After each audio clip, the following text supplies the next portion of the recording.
Let's talk about Africa Mayibuye's so-called national conference. Because what happened there wasn't a show of strength, it was a show of survival. Because the truth is this, they want you to believe that they've gathered the nation, they want you to believe that they built a political machine, they want you to believe that they are ready for power.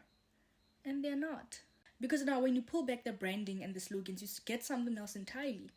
A party trying to look prepared while still organizing itself, and a conference held not because the party is prepared, but because it is desperate to appear prepared.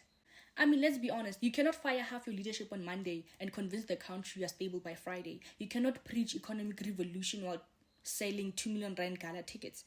You cannot scream national representation while your structures exist on WhatsApp and wishful thinking.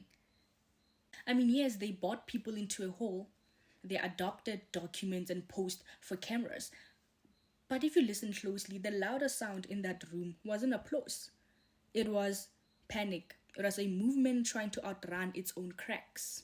That was not a conference. That was an audition. It was a test to see if they could imitate the image of a real political force without yet having the backbone of one. Here's the truth they don't want to hear.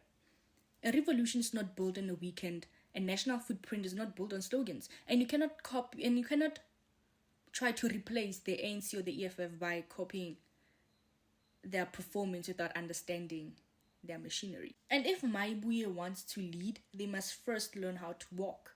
If they want to become a national party, then they must first become a stable one. And if they want to convince South Africans that they are the future, then they must stop exposing themselves as a party that is still stuck in its own birth pains. Until then, this wasn't power.